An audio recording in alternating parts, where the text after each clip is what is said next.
जय श्री कृष्ण चैतन्य प्रभु नित्यानंदा श्री अद्वैत गदाधर श्रीवासादि श्री गौर भक्त वृंदा। हरे कृष्णा कृष्ण कृष्णा हरे हरे, हरे राम राम राम हरे हरे। जी सर्वप्रथम मैं अपने दीक्षा गुरु नित्य लीला प्रविष्टा श्री श्रीमद भक्ति वेदांत नारायण गोस्वामी महाराज जी के अभय चरण कमलों में अनंत कोटि दंडवत प्रणाम ज्ञापन करता हूँ। उनके हेतु की कृपा की वांछा करता हूँ। तत्पश्चात मेरे शिक्षा गुरु नित्य लीला प्रविष्टा श्री श्रीमद भक्ति वेदांत स्वामी महाराज श्रीला प्रभुपाद, उनके अभय चरण कमलों में अनंत कोटि दंडवत प्रणाम ज्ञापन करता हूँ। उनके हेतु की कृपा की वांछा करता हूँ। तत्पश्चात हमारे साथ जुड़े हुए सब वैष्णवियों के चरणों में यथा योग्य प्रणाम स्वीकार हो। जी आप सब लोगों का बहुत बहुत स्वागत है आज की इस कथा में। आज का सेशन जैसे आप जानते हैं कि एक विशेष सत्र है। अयोध्या में श्री राम मंदिर में आज रामलला की प्राण प्रतिष्ठा हुई है। एक समाज को उसकी खोई हुई अस्मिता वापस मिली है। जी भक्त समाज को उनका जो गौरव था वो दोबारा से उनको सौंप दिया गया है। जी आज का दिवस जो है वो हमारे लिए बहुत बहुत विशेष है। कुछ कुछ मंथन करने के लिए, कुछ सोचने के लिए, है ना। कुछ विचार लगाने के लिए आज, जैसा आप जानते हैं कि ये राम कथा है। हम रामचरितमानस और रामायण जी का पाठ कर रहे हैं। रामायण इसका मतलब राम आयण, राम का निवास, भगवान राम का निवास। यहाँ पर केवल राम राम राम। हमारे शिव जी भोलेनाथ शिव शंकर केवल यही नाम जो है वो जानते हैं, यही नाम वो जपते हैं। ब्रह्म राम ते नाम बड़ बरदायक बरदानी, रामायण शतकोटि नाम बड़ वरदायक, सॉरी, रामायण शतकोशि मह लिए, महेश जिये जानी। शिव जी ने 100 करोड़ श्लोकों की रामायण लिख दी। अभी हम बात कर रहे थे रामचरितमानस की, रामायण की, लेकिन शिव जी ने रामायण लिखी थी 100 करोड़ श्लोकों की। तो ये जो 100 करोड़ श्लोकों की रामायण लिखी शिव जी ने, कैसे लिखी? अभी हमने बात की ना कि राम राम राम, उनके हृदय में केवल राम नाम का जाप चलता है और उस नाम के बल पर उनको प्रभु के सब समस्त लीलाओं के दर्शन होते हैं। और उन दर्शनों को देख देखकर शिव जी ने इस रामायण की रचना की 100 करोड़ श्लोकों की। अब जब 100 करोड़ श्लोकों की रचना कर दी शिव जी ने, तो वो रचना करने के बाद उन्होंने ये देखा कि इस जगत में, तीनों लोकों में समस्त प्राणी जो हैं वो भगवान की भगवत कथा के प्रेम के अभाव में जो है वो त्रस्त हैं, दुखी हैं, पीड़ित हैं। और शिव शंकर भोलेनाथ तो, क्योंकि देखिए वैष्णव नाम यथा शंभु, और वैष्णव जो होते हैं वो परम दयालु होते हैं। तो उनके हृदय में बड़ी टीस उठी। उन्होंने कहा कि ये सारे के सारे जगत जो दुखी हैं उसका कारण ये है कि भगवत कथा का अभाव है ना। इनको भगवान की लीला कथा का श्रवण करने को नहीं मिला। अगर मेरे पास जो रामायण है, जो शिव शंकर भोलेनाथ ने लिखी थी 100 करोड़ श्लोकों की, उन्होंने कहा कि अगर मैं उस रामायण का इन लोगों को वितरण कर दूं तो इनका जीवन भी जो है वो सफल हो जाएगा। ऐसा सोचकर भगवान शिव ने तीनों लोकों में जो रामायण थी, उसके 100 करोड़ की रामायण थी, 100 करोड़ श्लोकों की रामायण थी, तो उसमें से 30 करोड़, 30 करोड़, 30 करोड़, ये तीनों लोकों में 30-30 करोड़ जो है वो बांट दिए सबको। राम नाम बांट दिया शिव जी ने। लेकिन तीनों लोकों में फिर भी शांति नहीं रही। शांति क्यों नहीं रही? उसका भी एक कारण है।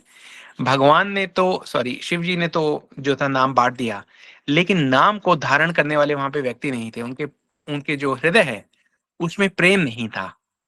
अब ये सारी जो तीनों जगत हैं ये फिर भी परेशान है, आए शिव जी के पास वापस कि भोलेनाथ शिव शंकर हम पे थोड़ी और कृपा कीजिए। शिव जी ने सोचा कि थोड़ा लगता है इनको कथा का अभाव है ना। इनको एक काम करते हैं, क्या कंजूसी करनी, और कथा इनको बांट देते हैं और रामायण जो है मेरी मैं और बांट देता हूँ। 10 करोड़ में से 3 करोड़, 3 करोड़, 3 करोड़ शिव जी ने वो भी बांट दिए, उनको दे दिए।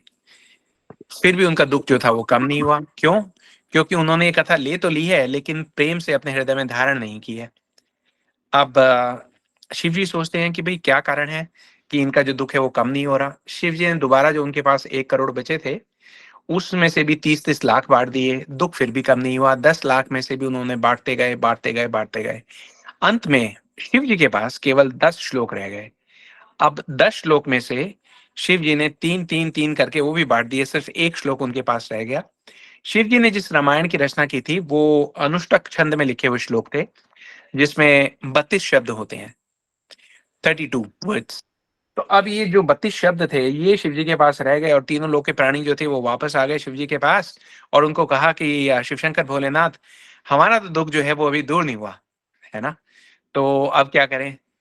शिव जी इतने उदार चरित हैं कि उन्होंने कहा कि 32 श्लोकों का अभी भी मेरे 32 शब्दों का एक श्लोक अभी भी मेरे पास है, तो वो श्लोक क्यों ना मैं जगत कल्याण में लगा दूं। उन्होंने उसमें से भी 10 10 10 जो अक्षर थे वो दे दिए और केवल 2 अक्षर अपने पास रख लिए। अब ये जो जगत है, क्योंकि ये भगवत प्रेम से रहित है, कथा से भी ये अपनी इंद्रिय तृप्ति की इच्छा रखता है, भगवत सेवा की इच्छा नहीं रखता। इस कारण इनका दुःख था कि वो कम होने की बजाय बढ़ता गया। वो वापस शिव जी के पास आए। शिव जी के पास अब केवल 2 अक्षर बचे हैं। तो सब लोगों की निगाह उन 2 अक्षरों अक्षरों पे थी। तो शिव जी ने इस बार उनको बोला कि सावधान, दूर हो जाइए, वापस जाइए।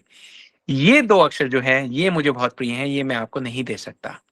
क्यों? क्योंकि ये 2 अक्षर हैं, रा और मा, राम। तो शिव जी ने कहा कि अगर मैंने आपको ये जो करोड़ों श्लोक दे दिए, इतने सारे कथाएँ दे दी, लीला श्रवण करवा दिया आपको, अगर इसमें से कोई लीला, अगर इसमें से कोई श्लोक, अगर इसमें से प्रेम का कोई छींटा आप अपने हृदय में धारण कर लेंगे, तो आपको ये करोड़ों लाखों श्लोकों की आवश्यकता नहीं पड़ेगी। मैं अपने मन में केवल ये 2 अक्षर धारण करता हूँ, रा और मा, राम, और उनके बल पर मैं 100 करोड़ रामायण की रचना कर दी। तो शिव शंकर भोलेनाथ के दर्शन कीजिए आप अपनी-अपनी स्क्रीन पे। तो ये हैं शिव शंकर भोलेनाथ जो 2 शब्द अपने हृदय में लेकर घूमते हैं, जो कहीं भी, कभी भी इन 2 अक्षरों के बल पर, भगवत नाम के बल पर अपने इष्ट की लीला के सब दर्शन कर लेते हैं। सब समय जो है वो राम, राम, राम जपते हैं। श्री राम, राम रामेति रमे रामे मनोरमे, सहस्र नाम ततः तुल्यम राम नाम वरानने। शिव जी कहते हैं पार्वती जी को। तो अब हमें सोचना चाहिए कभी-कभी कि भोलेनाथ को राम नाम ध्यान आने पर समाधि क्यों लग जाती है? उसका कारण ये है कि जैसे ही वो नाम का जाप लेते हैं, तो नाम का जाप करते ही वो हरि की जो कथा है उसमें प्रवेश कर जाते हैं। अब हरि अनंत हरि कथा अनंता, कहि सुनहि बहु विधि सब संता। तो भगवान की अनंत लीलाओं के आनंद के सागर में शिव जी जो हैं हमारे, वो डूबते तैरते रहते हैं। अब ये शिव जी ही हैं जिन्होंने तुलसीदास जी को ये रामचरित्र लिखने के लिए प्रेरित किया। ये शिव जी ही हैं जिनका पावन चरित्र गाते हुए प्रयागराज में भारद्वाज मुनि और याज्ञवल्क्य मुनि जो हैं वो फूले नहीं समाते हैं। ये शिव जी ही हैं जो कैलाश पर बैठकर पार्वती जी के 9 प्रश्नों के उत्तर में राम जी की कथा हमें सुनाएंगे।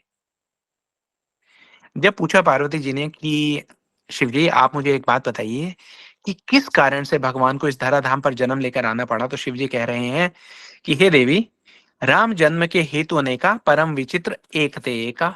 बहुत बहुत कारण है, क्योंकि एक यही ब्रह्मांड नहीं है, भगवान को अनंत कोटि ब्रह्मांडों में जाना होता है, हर एक जगह अपनी अपनी लीला करनी होती है। बहुत से कारणों की उत्पत्ति भगवान स्वयं ही कर देते हैं। लेकिन फिर भी क्योंकि आपने मेरे से ये प्रश्न किया है, तो मैं आपको बहुत ही प्रेम पूर्वक बताऊंगा कि कुछ कारण क्या है। अब तक हमने सुना कि किस प्रकार भगवान यहाँ पर नारद जी के श्राप को स्वीकार करते हुए आए। फिर हमने सुना महाराज प्रताप भानु की कथा। महाराज प्रताप भानु की कथा में ये हमने देखा, ये सीखने को हमें मिला कि कुसंग चाहे वो बहुत समय का ही ना हो, बहुत थोड़े समय का ही हो, तो भी वो किस प्रकार हमारे जीवन में एक भूचाल ला सकता है। महाराज प्रताप भानु जो वेदों में बताए हुए एक यज्ञ को हजार हजार बार करते थे, कपटी मुनि के संग में आकर इंद्र तृप्ति की इच्छा में लग गए, स्वयं के लिए चीजें मांगने में लग गए, भगवत भक्ति को भूल गए और वो उनके पतन का कारण बना। उसके बाद हमने देखा वृंदा देवी और जालंधर की कथा। आज हम सुनेंगे कि किस प्रकार से मनु और शत्रुपा जी ने भगवान को वर दिया, और फिर हम सुनेंगे कि किस प्रकार से भगवान ने उनके यहाँ पुत्र के रूप में जन्म लिया। तो आज की कथा का विषय रहेगा श्री राम जन्म की कथा। साथ में एक बोनस, एक सरप्राइज कथा भी है आप सब लोगों के लिए, तो आप सब लोग ध्यान से सुनिएगा। कथा हम शुरू करेंगे स्वयंभू मनु और शत्रुपा जी से। स्वयंभू मनु और शत्रुपा, जिनते नरभय सृष्टि अनूपा। भागवत जी हमें बताती है कि जब भगवान ने ब्रह्मा जी को कहा कि आप सृष्टि का विस्तार कीजिए, तो ब्रह्मा जी ने तप के द्वारा भगवान का आशीर्वाद लेकर सृष्टि की संरचना करने का प्रण लेकर तब शुरू किया। उनके दाहिने भाग से एक पुरुष प्रकट हुए और बाईं ओर से एक स्त्री प्रकट हुई। जो पुरुष प्रकट हुए वो थे मनु जी, और जो स्त्री थी उनका नाम था सतरूपा। तो ये जो मनु जी हैं, हम क्योंकि उन्हीं से ही निकले हैं, इसीलिए हमें मनुष्य कहा जाता है। मनु जी की संतान मनुष्य। अब मनु जी और शत्रुपा के यहाँ 5 संतान हुई, 3 बेटियां, 2 बेटे। 3 बेटियां थी आकुति, देवहूति, प्रसूति, और 2 बेटे थे उत्तानपाद, प्रियव्रत। अब ये क्योंकि पूरी सृष्टि का विस्तार इन्होंने करना था, तो आप ये समझिए कि पूरी जो सृष्टि है एक किस्म से मनु जी उसके सम्राट आप ये कह सकते हैं उसके थे। उन्होंने बच्चों का जो लालन पालन था वो बहुत अच्छे से किया, उनको भक्ति में प्रवेश दिलाया। वृद्धावस्था में जब पहुंचे तो भगवत प्राप्ति की जो इच्छा थी वो तीव्र तीव्र तीव्र होती जा रही है मनु जी के मन में, शत्रुपा जी के मन में। अब वो दोनों आपस में चर्चा करते हैं। वो ये कहते हैं कि देखिए, अब ये राजपाट जो है ये हमने बच्चों को दे दिया है, अब हमारा समय आ गया है भगवान की भक्ति में थोड़ा गंभीर होने का। तो दोनों आपस में विचार करते हैं कि भाई क्या करना चाहिए। तो वो ये कहते हैं कि जब तक हम इस गृहस्थी में संसार में पड़े रहेंगे, हम भगवान की भक्ति कर नहीं पाएंगे। तो कुछ तो हमें साहस करना ही पड़ेगा। तो ऐसा सोचकर एक दिन आधी रात को वो निकल पड़े, अपने महल से निकल पड़े। जरा सोचिए, संपूर्ण पृथ्वी के सम्राट खाली हाथ, बिना किसी को बताए, आधी रात को अपने महल को छोड़कर निकल पड़े। कुछ नहीं था उनके पास, केवल एक ही विचार था कि हम भगवान की भक्ति का संपूर्ण प्रयास करेंगे, और अगर भगवान हमें ना भी मिले तो भी भगवत नाम को हम अपने अधरों पर लिए प्राणों का त्याग कर देंगे। चलते चलते उस सतयुग के तीर्थ नैनिशारण्य में पहुंचे। नैनिशारण्य आप जानते हैं कि वहां पर बहुत सारे साधु संतों का निवास है। सबने उठते महाराज का स्वागत किया, उनको सब जानते तो थे ही। बहुत महात्मा राजा थे। उनका सत्कार किया, उनको कहा कि आइए आइए। उनको लगा कि शायद ये तीर्थ दर्शन के लिए आए होंगे, लेकिन मनु और शत्रुपा जी ने वहां सब संतों से एक ही प्रार्थना की कि अब आप हमें भगवत मार्ग दिखाइए। सब हैरान है, वो ये कहते हैं कि आप यहाँ पर मतलब तपस्या करने के लिए आए हैं क्या? आप अपनी उम्र तो देखिए, वृद्धावस्था में कठिन तपस्या कैसे संभव है? लेकिन मन्नू और शत्रुपा जी उनको ये कहते हैं, हमें सीख देने के लिए बता रहे हैं कि देखिए, हमने एक दृढ़ प्रण ले लिया है कि अब हम वापस नहीं जाएंगे। जिस मार्ग पर हम चल पड़े हैं वहां से अब वापसी संभव नहीं है। अब तो हम भगवत प्राप्ति के मार्ग से अटल होकर आगे चलते रहेंगे। तो संतों ने चर्चा की आपस में। उनका इतना कठिन प्रण देखकर, उनका दृढ़ प्रण देखकर उन्होंने वासुदेव मंत्र की दीक्षा दी। वेदों में कई जगह कहा हुआ है कि द्वादश अक्षर मंत्र पुनीत, जप ही सहित अनुराग। अब तक देखिए, शिव जी ने करोड़ों श्लोक बांट दिए लोगों को, है ना? तीनों जगत में बांट दिए। क्या स्वर्ग के देवता और क्या पाताल के असुर, किसी में कोई भेदभाव नहीं रखा भोले भंडारी ने। लेकिन कोई भी व्यक्ति उसको भगवान भगवत नाम को, भगवान के पुनीत नाम को अनुराग के साथ जप नहीं पाया। लेकिन यहाँ पे क्या हो रहा है? मनु और शत्रुपा जी कर रहे हैं जप ही सहित अनुराग। बहुत प्रेम के साथ उन्होंने अपना जो भजन था वो शुरू कर दिया। इंद्र तृप्ति का तो वो त्याग करने के लिए आए ही थे, निद्रा का त्याग कर दिया था। ऐसा बताते हैं कि 4000 वर्ष केवल उन्होंने फल खाकर, दिन में एक बार एक फल खाते थे और भगवान के ये मंत्र का जाप करते थे। 4000 वर्ष बीत गए। एक दूसरे से उन्होंने चर्चा की। उन्होंने कहा, लगता है कि हमारी भक्ति में कोई कमी है, हमें अपने नियमों को थोड़ा सा कड़ा कर देना चाहिए। उसके आगे 6000 वर्ष वो केवल जल पी के रहे दिन में एक समय। फिर भी उनको लगा कि भाई भगवत चिन्ह तो कहीं दिखाई नहीं दे रहे। तो सोचने लगे कि इस हृदय में हमने जगत के संबंधों को इतना रमा लिया है कि लगता है भगवान को आने में समय लग रहा है। ये है भक्ति का परिचय। जरा सोचिए, वृद्धावस्था है क्योंकि सतयुग था, तो सतयुग में तो 1-1 लाख वर्ष तक व्यक्ति की आयु थी। तो 10,000 वर्ष उनको हो चुके हैं, केवल जल पीकर रह रहे हैं। अब उसके बाद उन्होंने और कड़ी कर दी अपनी तपस्या। अगले 7,000 वर्षों तक केवल दिन में एक सूखा पत्ता खाकर रहते थे। उसके बाद 10,000 वर्षों तक केवल वायु के सहारे रहे। फिर उसके बाद अपने पैर पे खड़े हो गए, फिर पैर के एक अंगूठे पे खड़े हो गए। उनका शरीर तो मानो गल ही गया था, है ना? लेकिन एक ही अभिलाषा थी। वो क्या? उर अभिलाष निरंतर होए, देखिए नयन परम प्रभु सोए। इन नयन से हमने परम प्रभु को देखना है। बस ये ही एक हमारे अंदर अभिलाषा है। उनका जो हृदय है वो रो रो कर प्रभु को पुकार रहे हैं। अब उनका तप इतना भयंकर था कि ब्रह्मा जी प्रकट हो गए। ब्रह्मा जी ने कहा, मांगिए क्या मांगते हैं। उन्होंने नमस्कार किया। उन्होंने कहा, ब्रह्मा जी आप घर जाइए, हमें आपसे कुछ नहीं चाहिए।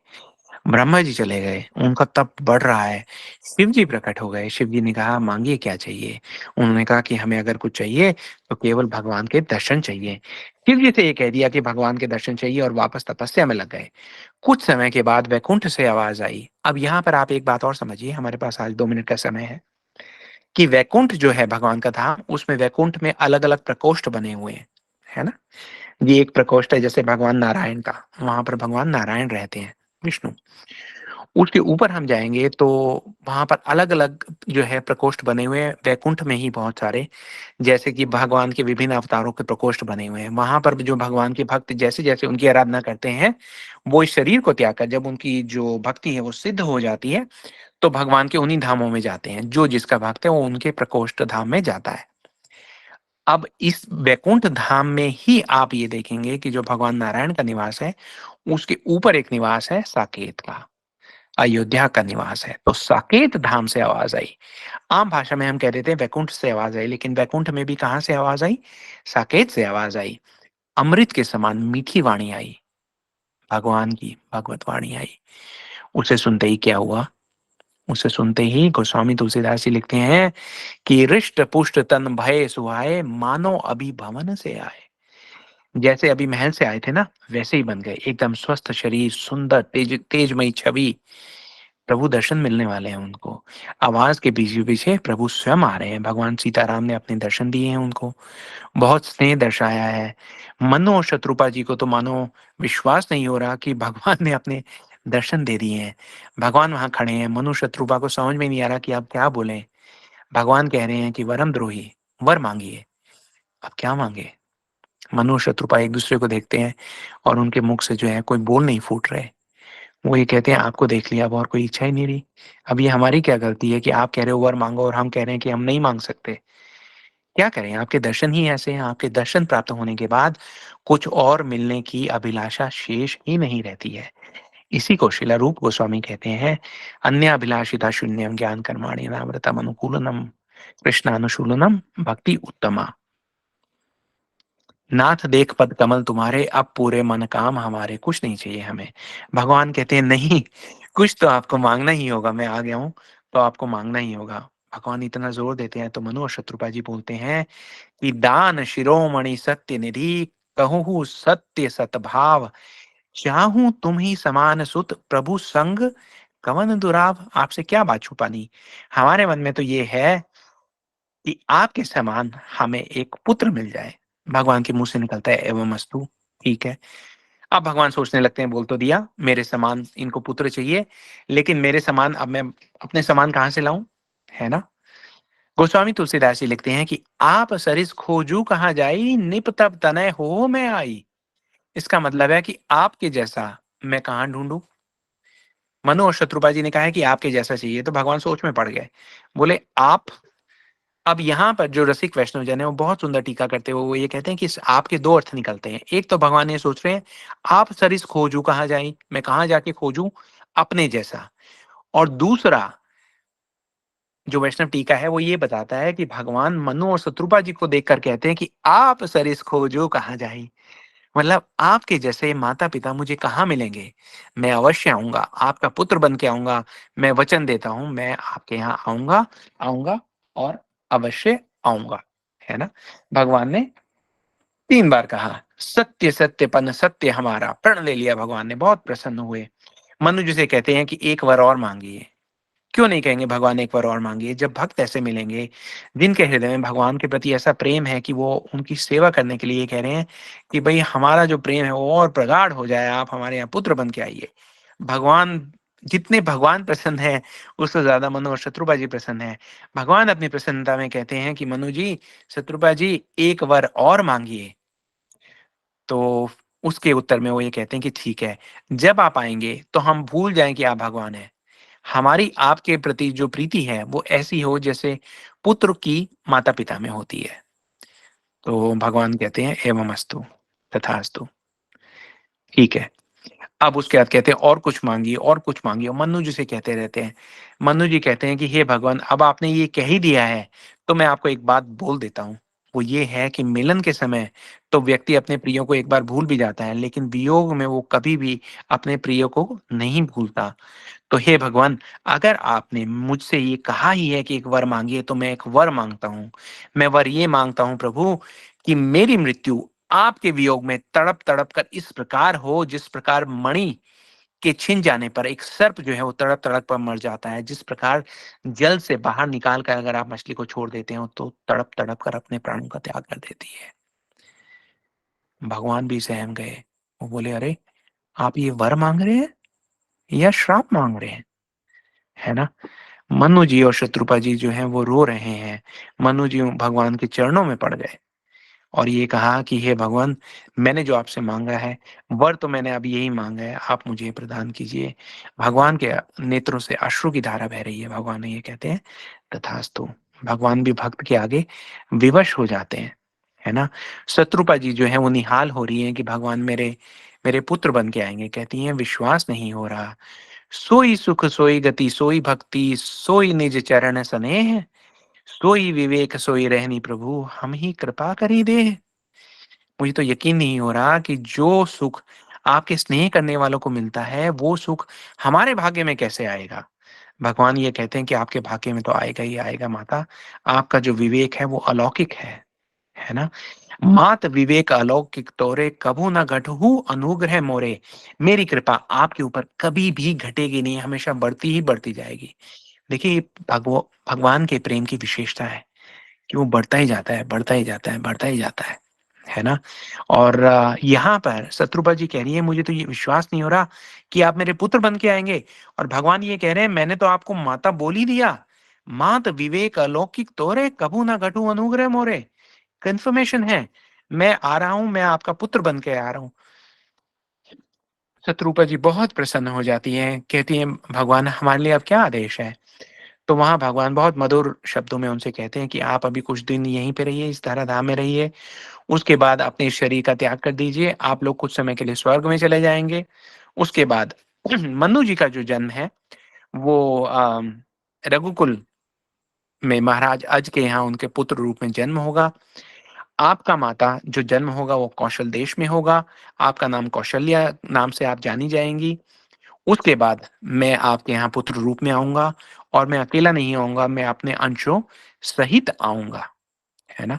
अब जैसे ही यहाँ पे भगवान ने कहा कि मैं स्वयं आऊँगा, मैं अपने अंशों सहित आऊँगा, तो इस बात का भी बहुत सुंदर-सुंदर टीका हुआ है। सब देवता जो हैं वो कान लगाकर सुन रहे हैं, पहले भी सुन चुके। भगवान हर कल्प में ये लीला करते हैं, थोड़ा-थोड़ा कल्पांतर से थोड़ा-थोड़ा भेद हो जाता है, लेकिन मोर और लेस भगवान की लीला उतनी ही मधुर रहती है। सब देवता जो हैं, ब्रह्मा जी के आदेश पर अपना-अपना चुनाव करने लगे कि हम क्या रूप लेकर जाएँगे जब भगवान इस धराधाम पर आएँगे।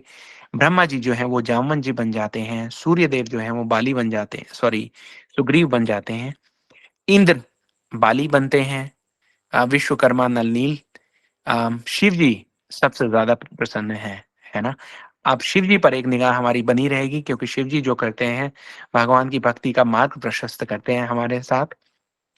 चलिए ख़ैर, कथा अपने प्रवाह में आगे बढ़ती है। अब हमारी कथा जो है वो थोड़ी-सी गति पकड़ रही है, इसलिए आप सँभल कर बैठिए।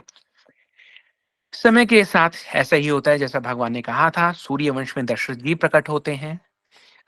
महाराज अज जो है वो कम उम्र में ही इस धराधाम का त्याग कर देते हैं।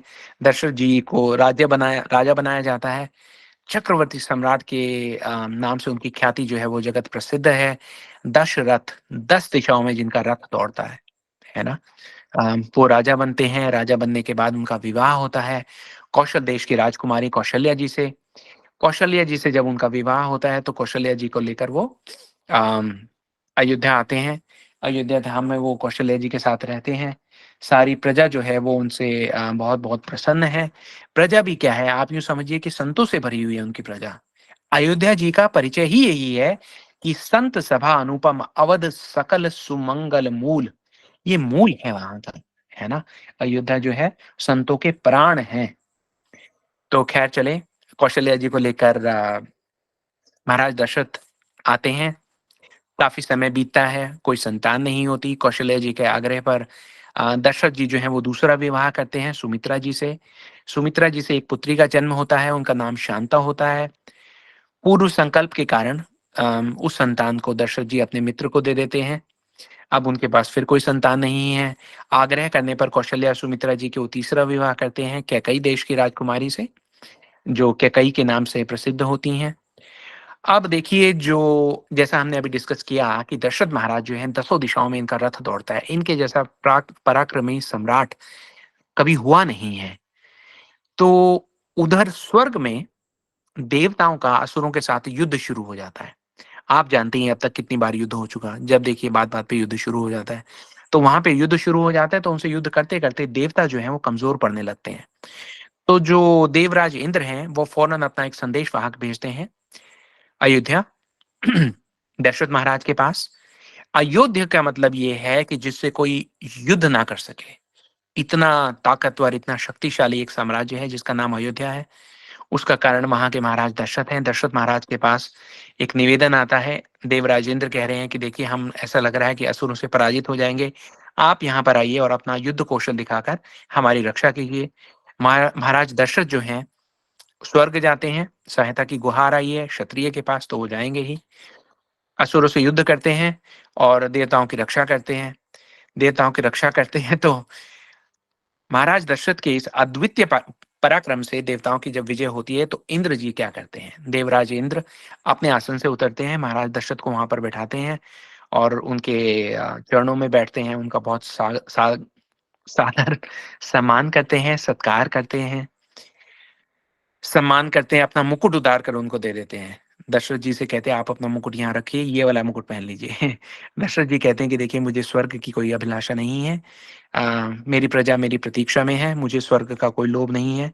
आप मुझे आज्ञा दीजिए, मैं आपसे विदा लेकर चलता हूँ। वापस आने लगते हैं। रास्ते में दशरथ जी को याद आता है कि वो अपना मुकुट तो वहीं पे भूल गए। अब जब वो अपना मुकुट लेने के लिए वापस जाते हैं तो वहां ये देखते हैं कि इंद्रदेव जी जो है, देवराज इंद्र जी अपना वो आसन जिस पर अभी दशरथ महाराज आसीन थे, उसका शुद्धिकरण करवा रहे हैं। अब दशरथ महाराज जो हैं वो बड़े चकित हो जाते हैं, वो ये कह रहे हैं आप क्या कर रहे हैं? तो अब बड़े संकोच के साथ देवराज इंद्र बताते हैं, वो ये कहते हैं कि देखिए महाराज दशरथ, आपके जैसा पराक्रमी कोई राजा तो है नहीं, लेकिन क्योंकि आप संतानहीन हैं और आपने सिंहासन का प्रयोग किया है, इसलिए दोबारा इसको प्रयोग में लाने से पहले इसका शुद्धिकरण आवश्यक है। ये सुनकर दशरथ महाराज का हृदय जो है बहुत पीड़ित हो जाता है। उनका हृदय बहुत टूट जाता है। सीधा अपने गुरुजी के पास जाते हैं, है ना? गुरुजी कौन है उनके? हम सब अपने-अपने स्थान से उठकर नमन करें कि वशिष्ठ जी इस कथा में प्रवेश कर रहे हैं, है ना? जी, रघुकुल शिरोमणि महाराज दशरथ के कुलगुरु वशिष्ठ जी। देखिए, परम गुरु राम मिलावन हार। जो गुरु हैं वो ही हमें राम से मिलाने की कड़ी हैं। उनके पास जाते हैं दशरथ जी महाराज, वशिष्ठ जी से जाकर अपना सुख और दुख सुनाते हैं। यहाँ पर फिर हमारे जो आचार्य टीका करते हैं वो ये कहते हैं कि एक व्यक्ति जब जाता है किसी से कुछ मांगने के लिए तो उनको जाकर अपना दुख सुनाता है कि अरे रे महाराज, बड़ा कष्ट आ गया, ये हो गया वो हो गया। लेकिन दशरथ जी ने दुख और सुख दोनों सुनाया। उन्होंने कहा कि दुख मेरे पास ये है कि मैं संतानहीन हूँ, कोई पुत्र नहीं है जो मेरे पितरों का उद्धार कर सके। लौकिक भाषा बोल रहे हैं दशरथ महाराज, लेकिन वो ये कहती कि मेरे पास एक बहुत बड़ा सुख भी है। वशिष्ठ जी मुस्कुरा रहे हैं, वो सुनना चाह रहे हैं कि सुख क्या है। दशरथ जी महाराज कहते हैं कि मेरा सबसे बड़ा सुख ये है कि मैं आपके चरणों का पदाश्रय ग्रहण कर सकता हूँ, है ना? और गुरु जो हैं वो सारे मेरे कष्टों को दूर कर सकते हैं। वशिष्ठ जी कहते हैं कि हे दशरथ महाराज, आप थोड़ा धैर्य धारण कीजिए, है ना? धरहु धीर हुई सुतचारी। एक नहीं, 4 सुत की प्राप्ति होगी, 4 पुत्र आएँगे। अब दशरथ जी महाराज पूछते हैं कि कैसे आएँगे? तो वशिष्ठ जी कहते हैं कि उसके लिए आपको पुत्र कामेष्टि यज्ञ करना होगा। तो पुत्र कामेष्टि यज्ञ कैसे होगा? तो आप कर दीजिए, लेकिन वशिष्ठ जी यहाँ कहते हैं कि नहीं, उसके लिए हम एक काम करेंगे, श्रिंग ऋषि को बुलावा भेजकर उनको बुलाएँगे। अब श्रिंग ऋषि तो जो हैं वो काफ़ी आयु में कम है वशिष्ठ जी से, लेकिन यहाँ पे वशिष्ठ जी ये कह रहे हैं, वशिष्ठ जी क्या नहीं कर सकते? नाम ही वशिष्ठ है। लेकिन वशिष्ठ जी ये कहते हैं कि आप श्रृंगी ऋषि को बुलावा भेजिए। देखिए, ये है संतों का स्वभाव। आज के कल के युग में हम प्राय देखते हैं कि जिन लोगों को हम संत कहते हैं, साधु कहते हैं, है ना, सन्यासी कहते हैं, वो लोग भी ये कहते हैं, ओहो! आप हमारी संस्था के बाहर के किसी ना मिलिए, आप कौन-सी संस्था के सदस्य हैं, है ना? यहाँ पर वशिष्ठ जी अपने आचरण से हमें ये बता रहे हैं कि भगवान के भक्त जहाँ मिले, जिस रूप में मिले, वो पूजनीय हैं। सिंह ऋषि हम सब जानते हैं कि बहुत-बहुत तेजस्वी हैं। वो जहाँ कदम रखते हैं, वहाँ कोई दुःख, कोई कष्ट, कोई अभाव तो रह ही नहीं सकता। और ये श्रृंग ऋषि जो हैं, ये महाराज दशरथ और सुमित्रा देवी की जो पुत्री हुई थी शांता जी, उनके पति भी हैं। तो चलिए इनको बुलावा भेजा जाता है। जैसा मैंने कहा, कथा की गति पकड़ते हैं। श्रृंग ऋषि वशिष्ठ बुलावा, पुत्र काम शुभ यज्ञ करावा, है ना? यज्ञ का आयोजन करवाया गया। भक्ति सहित मुनि आहुति दीने, प्रगटे अग्नि चरु कर लीने। भक्ति सहित मुनि आहुति दीने, आहुति किसने दी है? आहुति दी है मुनि ने, श्रृंग मुनि ने। और हुआ क्या है? प्रगटे अग्नि चरु कर लीने, चरु लेकर अग्नि महाराज जो थे, यज्ञ की जो अग्नि थी, उसमें से अग्निदेव स्वयं प्रकट हुए हैं। उनके हाथ में चरु है, खीर का पात्र है। खीर का पात्र उन्होंने इस यज्ञ से प्रकट होने के बाद वशिष्ठ जी को दिया, दशरथ जी को नहीं दिया, है ना? अब बड़े आश्चर्य की बात है, जजमान तो दशरथ जी हैं, लेकिन वशिष्ठ जी को क्यों दिया है? वो इसलिए दिया है क्योंकि जो वशिष्ठ कछु हृदय विचारा, सकल काज भा सिद्ध तुम्हारा।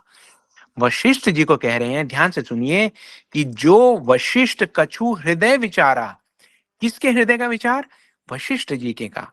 सकल काज भा सिद्ध तुम्हारा, कि आपका वो कार्य जो है वो अब सिद्ध होगा।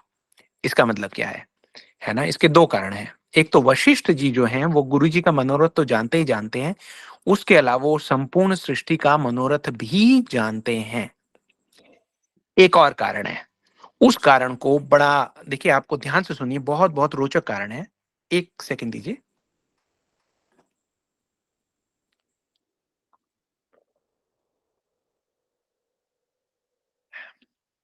ये अभी हमने बात की कि वशिष्ठ जी को कहा कि आपके सब काज जो है वो सकल होंगे।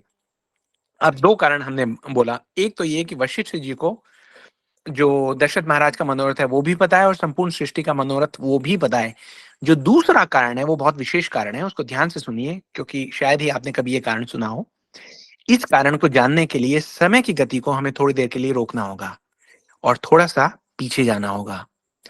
आपको याद होगा कि कुछ समय पहले हमने देखा, हमने सुना कि जब भगवान ने वचन दिया कि मैं नर रूप में आऊंगा, तो सब जो देवता लोग थे वो अपने अपने रूप में आना शुरू हो गए। और हमने वहां भी ये बात को नोट किया कि शिव जी जो थे वो बहुत प्रसन्नचित्त दिखाई दे रहे हैं, है ना? तो अब आप अपने दोनों हाथ को जोड़कर बैठिए कि आप जानने वाले हैं कि हनुमान जी को वैष्णव जन क्यों कहते हैं कि शंकर सुवन केसरी नंदन। और कुछ लोग तो ये भी कहते हैं कि शंकर स्वयं केसरी नंदन। आप सब लोग अनम्यूट कर लीजिए अपना अपना माइक और मेरे साथ बोलिए कि पवन पुत्र शंकर सुवन केसरी नंदन बजरंग बली श्री हनुमान जी महाराज की जय। जय जय जय जय हो हरि बोल हरि बोल हरि बोल। जय श्री राम। जय जय राम जय श्री राम। जय श्री राम। जय जय श्री श्री राम राम। एक बार जय श्री राम। जय हनुमान। शंकर जय सुवन गुरुदेव। बजरंग बली हनुमान जी जय महाराज गुरुदेव की जय श्री राम। जय बजरंग। जय श्री राम। श्री पल्लव चंद्र की जय। गुरुदेव जय महाराज की जय। जय जय श्री राम। जी। जय हनुमान जय हनुमान। जय हनुमान जी। अब आप म्यूट कर लिए। जय श्री राम। जय श्री राम। निशा दीदी सबको म्यूट कर दीजिए, मैं अनम्यूट कर लूंगा। जी थैंक यू। जी आप लोगों ने एक बहुत उत्साह दे दिया। जी यहाँ रात के 1 बजने वाले हैं। आप लोगों के आशीर्वाद से, उत्साह से पूरा कथा में एक नया जोश आ गया है। जोश ऐसा आ गया है, देखिए आज सब हम जानते हैं कि अयोध्या में क्या हुआ है। अम, लेकिन हम थोड़ी अपनी नजर जो है आज से 32 साल पीछे दौड़ाएं, तो हनुमान जी की प्रेरणा से ये बात मेरे हृदय में उतर रही है कि आप में से शायद कुछ लोगों को याद हो कि अयोध्या में जो थे वो पूरे भारत में, ये कहा जा सकता है कि बाहर से भी, पूरे विश्व से कार सेवक आ रहे थे, भक्त लोग जो है, उन सब का एक ही ध्येय था कि चलिए अयोध्या। वहां पर एक ढांचा था, बाबरी का ढांचा था वहां पर, जो किसी काम का नहीं था, लेकिन भगवान राम के मंदिर के निर्माण में वो बड़ा एक रोड़ा अटका रहा था। तो बहुत सारे जो कार सेवक हैं वो सब इकट्ठे होकर वहां पे जा रहे थे। ये बात है 1992 की, 1992 की। 1992 से 2 साल पहले 1990 में आप सब लोगों को शायद कुछ को याद हो कि भक्तों का एक नरसंहार हुआ था, है ना? इतने सारे भक्त लोग इकट्ठे हुए थे वहीं पे उस ढांचे को ढहा कर भगवान के मंदिर के निर्माण के लिए। लेकिन राक्षसों का राज हो जाता है कई बार, तो बहुत सारे भक्तों का एकदम नरसंहार हुआ था वहां पे, उसकी याद अभी ताजा थी।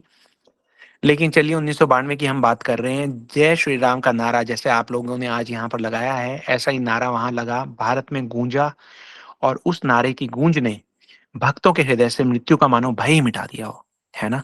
सब दिशाओं से भक्तों का समूह जमा हो रहा था, विशाल विशाल समूह, जहां देखिए, है ना? हम भी छोटे छोटे बच्चे थे, हम भी सुनते थे कि कुछ हो रहा है, रोज जानना चाह रहे थे कि क्या हुआ क्या हुआ। तो चलिए सारे जो भक्त थे वो वहां जमा होते जा रहे थे। एक तारीख दे दी गई थी कि इस तारीख को जो है उसको ढांचे को ढहा कर वहां पे मंदिर का निर्माण शुरू किया जाएगा। प्रशासन, जैसा अभी हमने कहा कि कई बार राक्षसों का राज हो जाता है, तो वो सब के सब जो थे वो उस ढांचे को की रक्षा में नियुक्त थे। समय आ गया, सूर्योदय हुआ, सुबह हुई तो सबने देखा कि उस ढांचे के चारों ओर ऐसा लग रहा था कि एक किला बना दिया, एक अभेद्य किला जिसको कोई भेद नहीं सकता। कांटेदार तार लगाई हुई थी, जगह जगह बैरिकेड्स लगाए हुए थे, सिक्योरिटी फोर्सेस खड़ी हुई थी, एक एक दो दो किलोमीटर तक। ऐसा लग रहा था कि कोई वहां पे जा ही नहीं पाएगा। चारों ओर से लोग इकट्ठे हो रहे हैं, आगे नहीं जा पा रहे। जय श्री राम के नारे लगाए जा रहे हैं, लेकिन जो नाकाबंदी है वो बिल्कुल चौकस। अब क्या होता है? जय श्री राम के नारे लग रहे हैं, अचानक एक नागा साधु पीछे से आता है। पूरी भीड़ है वहां पे, पैर रखने की जगह नहीं है, वो सबके कंधे पे चढ़ जाता है और सबके कंधों पर अपने चरण रखता हुआ कभी यहाँ कूदता हुआ कभी वहां कूदता हुआ, उसको देख के ऐसा लग रहा है कि जैसे वो हवा में तैर रहा है।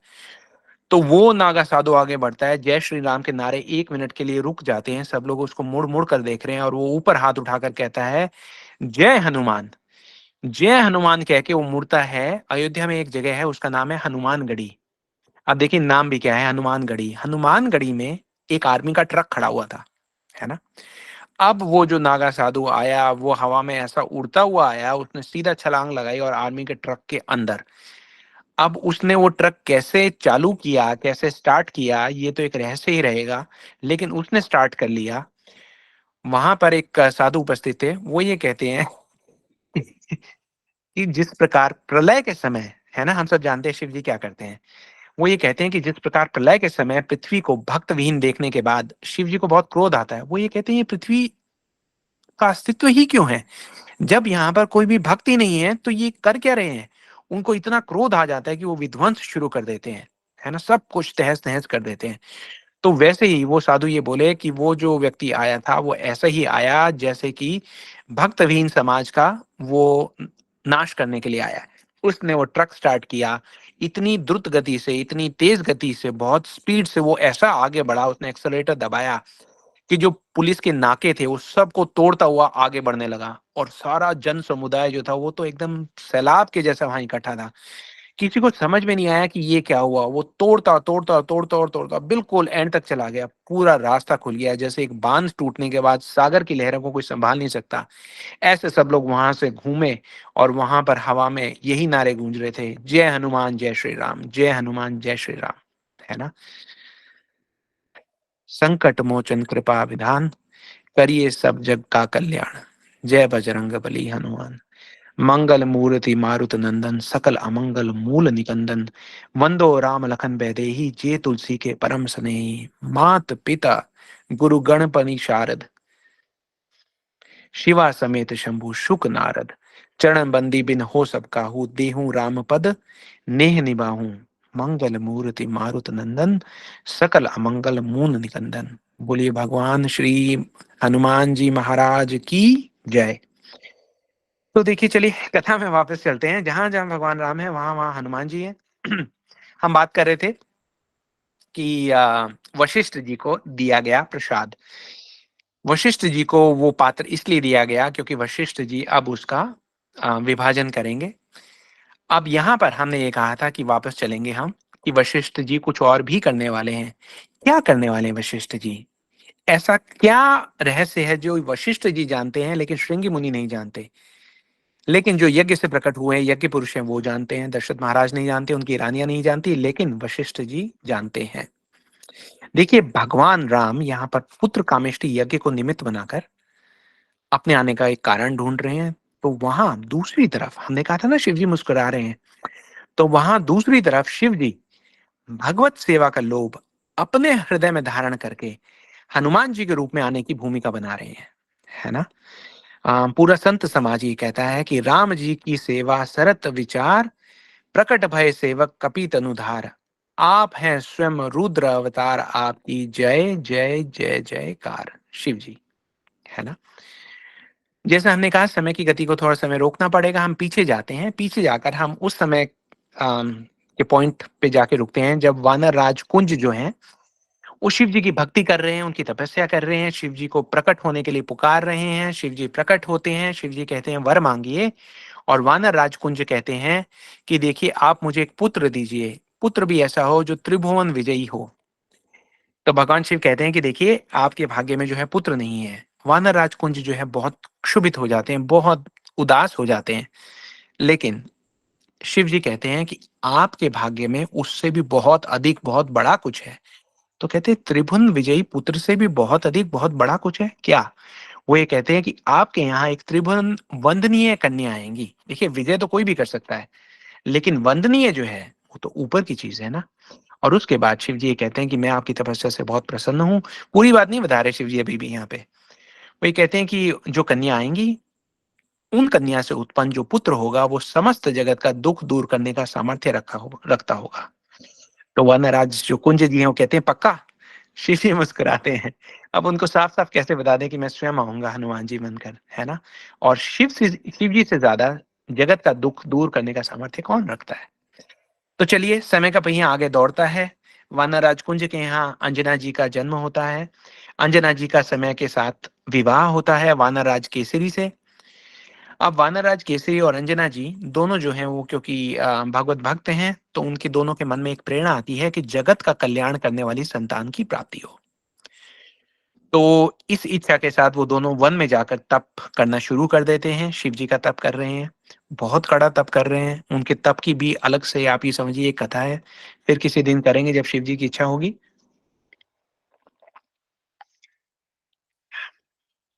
तो शिव जी का तप कर रहे हैं।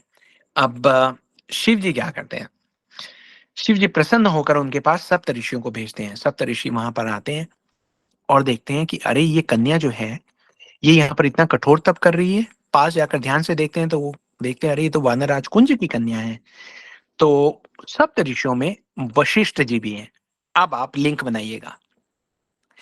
वशिष्ठ जी उनसे कहते हैं, हे पुत्री, तुम यहाँ पे क्या कर रही हो जंगल में?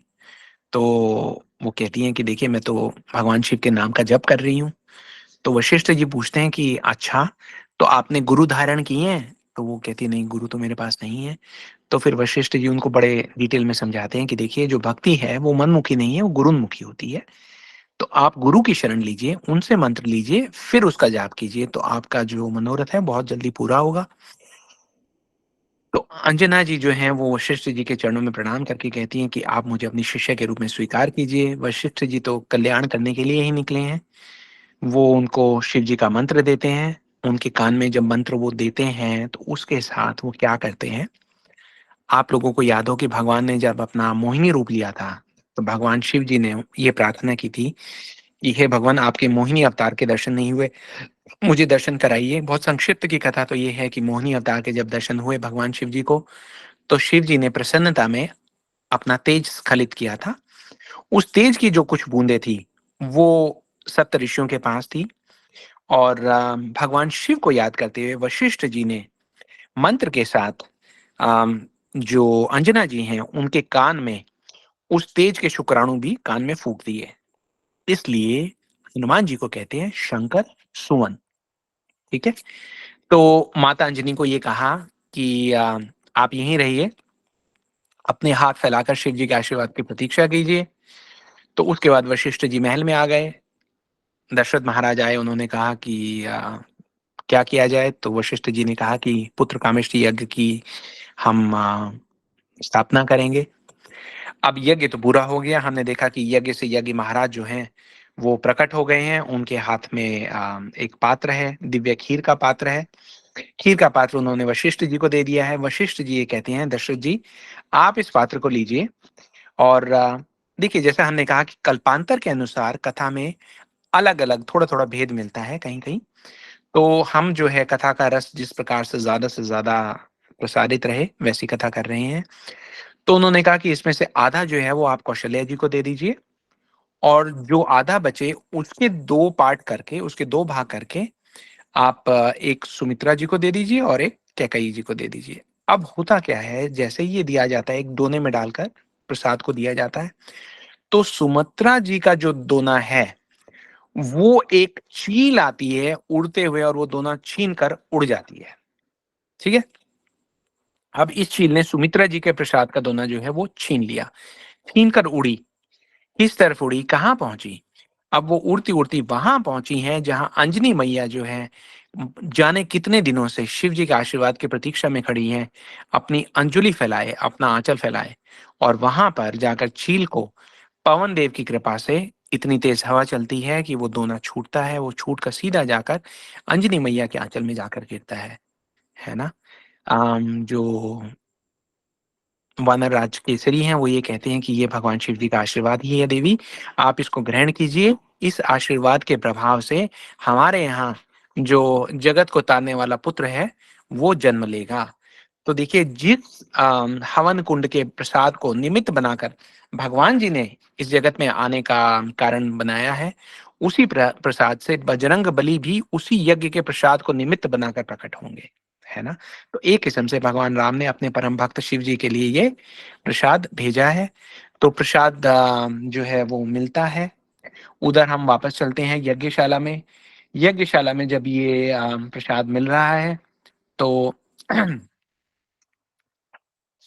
सब रानियों के हृदय में जो है वो परम आनंद वो प्राप्त हो जाता है। वो लेने के बाद तुलसीदास जी लिखते हैं कि यही विधि गर्भ सहित सब नारी, भई हृदय हर्षित सुख भारी। भारी सुख उनको अपने हृदय में आया। क्यों? क्योंकि इस प्रकार सबके गर्भ में भगवान जो है वो आकर रहने लगे। जा दिन ते हरि गर्भ ही आई, सकल लोक सुख संपत्ति छाई। मंदिर में सब राजे रानी, शोभाशील तेज की खानी। सुख जुत कछुक काल चली गयु, जे ही प्रभु प्रकट सो अवसर भयु। वो अवसर आने वाला है जिसमें प्रभु को प्रकट होना था, है ना। क्यों? क्योंकि प्रभु ने पहले ही ये संकल्प ले लिया था कि वो किस दिन आने वाले हैं। हम लोगों के लिए तो आज देखिए पूरा भारतवर्ष जो है आज का दिन उसी प्रकार से मना रहा है, एक उत्सव मना रहा है जैसे कि भगवान आज प्रकट हुए हों। तो यहाँ तो भगवान के प्रकट होने का पूरा पूरा समय बता रहे हैं गोस्वामी जी। वो ये कहते हैं कि जोग लगन ग्रह बार तिथि, सकल भय अनुकूल। चर अरु अचर हर्ष जुत, राम जन्म सुखमूल। योग लग्न ग्रह वार तिथि सब अनुकूल हो गए, जड़ और चेतन सब हर्ष से भर गए, क्योंकि श्री राम का जो जन्म है वो सब सुखों का मूल है। नौमी तिथि मधुमास पुनीता, शुक्ल पक्ष अभिजीत हरिप्रीता। अभिजीत जो नक्षत्र है वो आ गए, है ना। 12 बजे भगवान ने आना है, दिन के 11:30 बजे वो आ गए हैं। मध्य दिवस अति शीत न घामा, पावन काल लोक विश्रामा। शीतल मंद सुरभि बह बाहु, हर्षित सुर संतन मन चाहू। वन कुसुमित गिरि गनवनियारा, सत्र वही सकल सरित अमृत धारा। पर्वतों के जो समूह थे वो ऐसे उनमें से प्रकाश निकल रहा था जैसे वो मणियों से ढके हुए हैं। वन जो थे वो ऐसे लग रहा था कि फूलों से लदे हुए हैं। सारी नदियां वो ऐसे लग रहा था कि अमृत की धारा बहा रही हैं, है ना। तो अब क्या हुआ कि सारा का सारा जो देव समाज है वो इकट्ठा हो गया है। सो अवसर विंची जब जाना, चय सकल सुर साजी विमाना। गगन विमान संकुल सुरजूथा, गावे गुण गंधर्व बरूथा। सब जो देव समाज है वो वहां पे प्रकट हो गए हैं, वो सब गाने बजा रहे हैं, भगवान के आने का स्वागत कर रहे हैं। सब के सब देवता अचानक ये करते करते जो सब देवता है वो कुछ समय के लिए रुक जाते हैं, पीछे मुड़ मुड़ कर देखने लगते हैं। देवताओं की जो लाइन लगी हुई है उसमें से बीच में से एक जगह प्रकट होती है। सब देवता जो है वो पीछे पीछे हटने लगते हैं, और बीच में से शिव शंकर भोलेनाथ जो है वो आगे आने लगते हैं। उनके हाथ में डमरू है ना।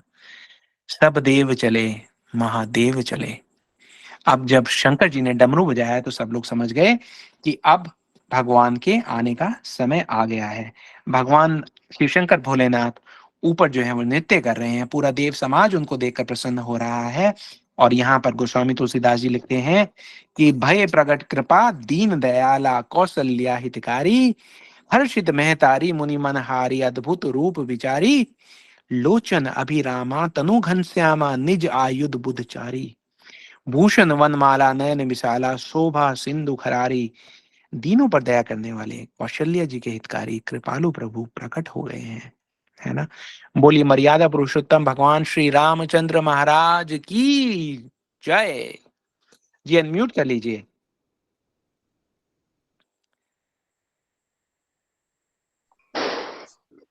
जी जय मेरे हो, पीछे से जय बोलिए जय मर्यादा जय पुरुषोत्तम श्री राम, भगवान श्री रामचंद्र महाराज की जय जय। श्री राम, जय जय श्री राम, जय राम। जय श्री राम, जय श्री राम, जय श्री राम, जय श्री राम, जय श्री राम, जय श्री राम, जय श्री राम, जय श्री राम। जी थैंक यू। देखिए जय श्री राम। जय श्री राम। जय श्री राम। तुलसीदास जी लिखते हैं कि दीनों पर दया करने वाले कौशल्य जी के हिकारी कृपालु प्रभु जो है वो प्रकट हुए हैं। मुनियों के मन को हरने वाले उनके अद्भुत रूप का विचार करके माता जो है हर्ष से भर रही हैं। भगवान जो है प्रकट हुए हैं, है ना। अब जब भगवान प्रकट हुए तो उनके रूप का वर्णन किया जा रहा है कि नेत्रों को आनंद देने वाला मेघ के समान श्याम वर्ण का शरीर था, चार भुजाओं में अपने खास आयुध धारण किए हुए थे, दिव्याभूषण वनमाला पहने हुए थे, बड़े बड़े नेत्र थे। इस प्रकार शोभा के समुद्र तथा खर राक्षस को मारने वाले भगवान प्रकट हुए हैं। जी देखिए भगवान प्रकट हो गए हैं, अयोध्या में प्रकट हो गए हैं, है ना। ये जो भगवान के जन्म का उत्सव है, जो हमने देखा कि शिव जी जो है वो नृत्य कर रहे हैं, इस दृश्य को हम सब अपनी आंखों में बसा कर रखें, है ना। अयोध्या की बात हो रही है जहां पर कोई युद्ध ना कर सके। हम भगवान से प्रार्थना करें कि हमारे प्रारब्ध जो है वो हमसे कभी युद्ध ना करें, है ना। अवध की बात हो रही है जहां किसी का वध नहीं हो सकता। हमारे कर्म जो है वो कभी भी हमारी भक्ति की इच्छा का वध ना कर पाए। इस प्रार्थना के साथ हम एकदम निर्भय निर्भीक हो जाएं, क्योंकि भगवान की ये जो कथा है इसे हम मरते दम तक अपने हृदय में धारण करके रखें। अगर हम शरीर त्यागें तो जैसा हमने कहा कि निर्भय निर्भीक होकर, है ना, मृत्यु को तो हरि भक्ति का कवच पहनकर भगवत सेवा का एक अवसर मात्र समझेंगे हम। तो देखिए ये जो भगवान की कथा है, गोस्वामी तुलसीदास जी कहते हैं कि ये व्यक्ति को बिल्कुल निर्भीक कर देती है, निर्भय कर देती है, उसके जीवन में आने वाले सब कष्टों का निवारण कर लेती है। दुख तो ऐसे चला जाता है कि मानो हमारा उसका कोई परिचय ना रहा हो, और सुख हमारे पास ऐसे आता है जैसे बांध के टूट जाने पर समुद्र जो है उसकी लहरें बह बह कर उठ उठ कर हमारी ओर आ रही हों। जी आज की ये कथा यहीं पे समाप्त होती है। आप लोगों का आज यहाँ पर आने के लिए, हमारा साथ देने के लिए, राम जन्म का उत्सव मनाने के लिए बहुत बहुत धन्यवाद। आप लोगों का साधुवाद। आप लोग बहुत भाग्यशाली हैं, है ना। राम जी की कथा आप अपने हृदय में वर्ण करते हैं, इससे बड़ा सौभाग्य क्या हो सकता है। हम यही प्रार्थना करेंगे हमारे गुरुवर्ग से, हनुमान जी से, शिव शंकर भोलेनाथ से, भगवान राम सीता लक्ष्मण जी से, कि वो हमारे पूरे समाज को उतना साहस दे पाए कि वो भक्ति के मार्ग पर अपने जो कदम है वो आगे बढ़ाएं, कभी ना रुकें, उनकी भक्ति अविरल भाव से बढ़ती चली जाए। क्योंकि देखिए भक्ति करना जो है वो बहुत साहसी व्यक्ति का काम है ना। जिसमें साहस ना हो वो बैठकर अपनी इंद्रिय तृप्ति करे। भक्ति में तो बहुत कुछ देना पड़ता है, बहुत कुछ सहना पड़ता है। अभी हमने देखा मनु जी, शत्रुपा जी ने क्या नहीं सहा, है ना। अंजनी जी और वानरराज केसरी कितनी तपस्या कर रहे थे भगवान की भक्ति के लिए। हमें तो कलयुग में कुछ भी नहीं करना पड़ रहा, कलयुग में तो हमारे लिए सब आसान है। आ, कलयुग केवल नाम आधारा, सिमर सिमर नर उतर ही पारा। तो हम हनुमान जी से प्रार्थना करें, भगवान श्री राम से प्रार्थना करें कि वो हमारी रक्षा करें। ये जो कथा है, अभी जो जन्म की कथा है, वो आज तो हमने जन्म तक की कही है, अगली कथा हम अगली बार कहेंगे। थोड़ी सी हनुमान जी की कथा भी करेंगे। बहुत बहुत उत्सव का वातावरण है अयोध्या में। जैसा हमने कहा, हम प्रयास करेंगे कि हम अपने हृदय को अयोध्या बना लें। तो जब ये उत्सव का माहौल है और सब जगह आप ये समझिए कि सब लोग जो हीरे मोती मणियों का दान कर रहे हैं, कोई अपराध तो हो ही नहीं सकता, चोरी डकैती का तो वहां पे काम ही नहीं है। लेकिन ऐसे वातावरण में भी वहां पर एक बहुत बड़ी चोरी हो जाती है, एक बहुत बड़े चोर आते हैं। तो अब हम सब लोग मिलकर थोड़ा विचार करें कि इतनी बड़ी चोरी अयोध्या में कैसे हो सकती है, कौन है ये चोर, कहाँ से आए और इनको पकड़ा क्यों नहीं गया। अगर ये चोर पकड़े गए तो किसने पकड़ा, पकड़ने पर इनको क्या सजा मिली, और ये चोरी वाली कथा है तो क्या है, ये आने वाले समय में हम सुनेंगे। भगवान का जो नामकरण संस्कार हुआ है उसकी कथा भी बहुत बहुत दिव्य है। इतनी दिव्य कथा है कि उसको बिना अपने नेत्रों से अश्रु बहाए वो कथा कभी पूरी होती ही नहीं है। तो हमारी प्रार्थना रहेगी भगवान से कि उस कथा में भगवान हमारे नेत्रों में अश्रु भरें। हमारे हृदय का जो कल्मश है वो ऐसे ही धुलेगा, है ना। ये सब प्रार्थनाओं के साथ मैं अपनी वाणी को विराम देता हूँ। आप सब लोगों का यहाँ पर आने के लिए, हमारे साथ जुड़ने के लिए बहुत बहुत धन्यवाद। अगर आप लोगों के पास कोई हमारे लिए आशीर्वाद है, कोई आप लोग टिप्पणी करना चाहते हैं, हमारे लिए कोई सुझाव है, तो आप एक एक करके हमें बता सकते हैं। अम, निशा दीदी कोऑर्डिनेटर है, you can raise your hands and she can call upon you and then you can say whatever you want to say. और उसके बाद हम आज के सेशन को फिनिश कर देंगे। आप लोगों से एक ही प्रार्थना है जो हम हर बार करते हैं कि आप प्रयास कीजिए कि ये जो कथाओं का जो अमृत है वो जन जन तक पहुंचे। प्रत्येक महीने आप प्रयास ऐसा कीजिए कि इस ग्रुप में एक नए व्यक्ति को आप जोड़िए, महीने में एक व्यक्ति को, है ना। हर महीने आप ये सोचिए कि ऐसा कौन सा जीव हो सकता है जिसको भगवान अपनी कृपा का पात्र बनाना चाहते हैं। भगवान तो सभी को कृपा का पात्र बनाना चाहते हैं, लेकिन ऐसा कौन सा व्यक्ति है जिसको देखकर आपको लगता है कि इनका समय आ गया है ना, इनका समय आ गया है भक्ति का अमृत चखने का। उनसे धीरे धीरे बात कीजिए, उनको थोड़ा थोड़ा उनका उत्साह बढ़ाइए और उनसे प्रार्थना कीजिए कि वो भी आए भगवान की भक्ति में, आप लोगों को ज्वाइन करें। जी, यही भगवान की बहुत बड़ी सेवा होगी। जी, मैं अपनी वाणी को विराम देता हूँ। ओवर टू निशा दीदी नाउ। थैंक यू आप सब लोगों का यहाँ पे आने के लिए, बहुत बहुत साधुवाद। हरे कृष्णा, जय श्री राम, जय श्री राधे। जय श्री राम गुरु जी, जय श्री हरे राम। कृष्णा। हरे कृष्णा प्रभु जी, दंडवत प्रणाम प्रभु हरे जी। कृष्णा प्रभु जी। हरे कृष्णा अपने प्रभु जी। भक्तों को जय श्री अत्यंत से प्रणाम प्रभु जी। पक्के मंदिर में आ गए हैं, उसके लिए मैं अयोध्या से आप सभी लोगों का स्वागत करता हूँ। हरे कृष्ण। थैंक यू प्रभु जी। हरे कृष्णा, दंडवत प्रणाम प्रभु जी। और आज तो विशेष अतिथियों के लिए दर्शन हुआ भगवान श्री राम का। कल 23 जनवरी से सामान्य जनों का दर्शन होना शुरू हो जाएगा गुरु जी। बहुत अच्छा। जय श्री राम। जय श्री राम। मैं अयोध्या से। जी जी जी। कृष्ण प्रभु जी, धन्यवाद प्रणाम। हरे कृष्णा, दंडवत प्रणाम। जी, आप सब लोगों को दंडवत प्रणाम। जी, दंडवत प्रणाम। दंडवत प्रणाम। हरे जी, कृष्णा हरे प्रभु हरे जी, कृष्णा। जी। प्रणाम प्रभु जी, बहुत बहुत धन्यवाद, बहुत बहुत साधुवाद आपका इतनी अच्छा कथा सुनाने के लिए। जी, धन्यवाद दीदी। प्रभु जी, खास तौर पे जो आपने गुरु जी के बारे में बताया ना कि किस तरह से वो मनोरथ जानते थे अपने शिष्य का, और जब जी उनको खीर का पात्र दिया गया तो वो जो सीन था ना, आंखों में ऐसे मतलब भाग गया ना, बहुत ही गदगद हो गए एकदम आंसू, बहुत अच्छा लगा सुनकर।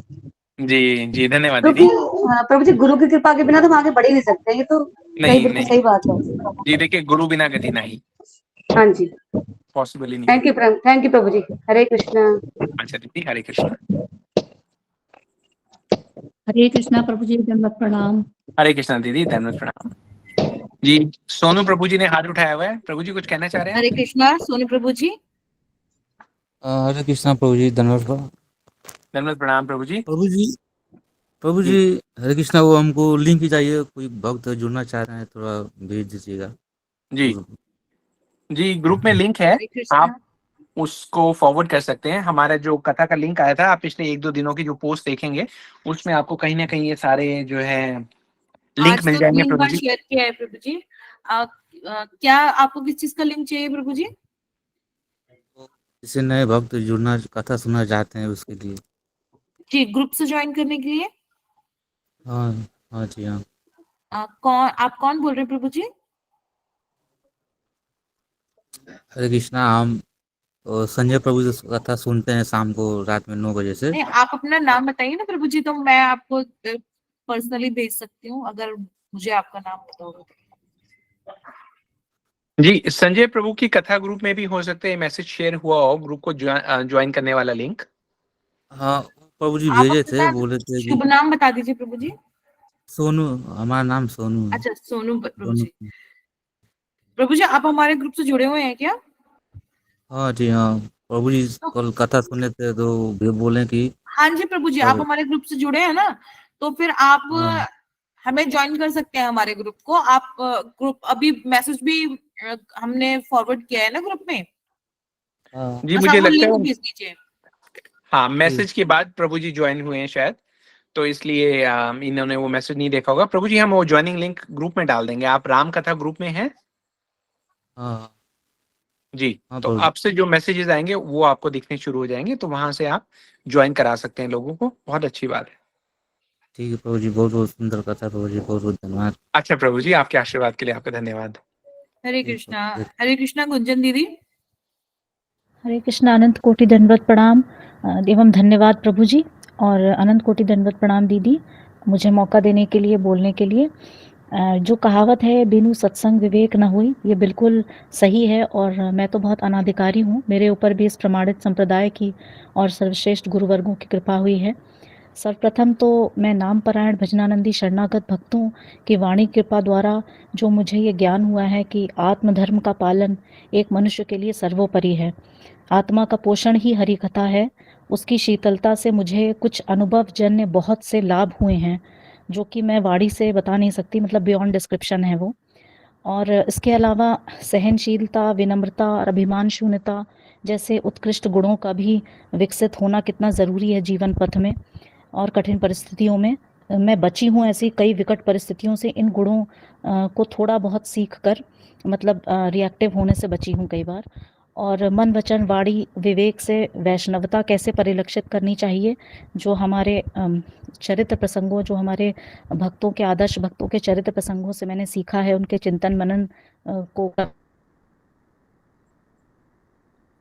अपने आप को इंट्रोस्पेक्ट कर सकते हैं, आत्मनिरीक्षण कर सकते हैं, आत्म अनुशासन से साधना और भजन की प्रवृत्ति भी बना सकते हैं और उसको आगे बढ़ा भी सकते हैं। और मुझे अनुभव ये भी हुआ है कि ईश्वरीय बल और मार्गदर्शन बहुत ज़रूरी होता है, जो कि मैंने अनुभव भी किया है अपने जीवन में। और भगवान ही हमारे रक्षक हैं, वही पालन करता है और संभाल भी वही करते हैं। तो जो कुछ भी मैंने आप लोगों से सीखा है वो मेरे लिए बहुत ही प्रेशस है, और मतलब वर्ड्स नहीं है मेरे पास कहने के लिए। और श्रद्धा, लास्ट में एक बात और कहना चाहूँगी कि मेरी श्रद्धा भी बहुत बड़ी है पहले से, और अनुभवों के कारण सत्संग से ये सब पुष्ट होती जा रही है। So thank you a lot, God bless you all, with all my heart I am offering my obeisances unto you. Thank you. अनंत कोटि दंडवत प्रणाम। जी, हरे कृष्णा दीदी, धन्यवाद, प्रणाम आपको। आपने बहुत सुंदर बोला। और एक भक्त किस प्रकार से जो हरि कथा है उससे रस खींच सकता है, अपने जीवन में उसको उतार सकता है, और किस प्रकार से भगवान की कृपा का पात्र बन सकता है, ये आपने अपने शब्दों के द्वारा हमें बताया।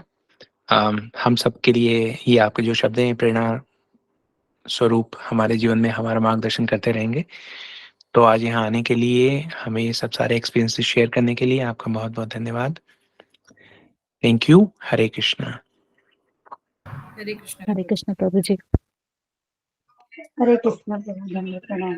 हरे कृष्णा। हरे कृष्ण प्रभु। हाँ।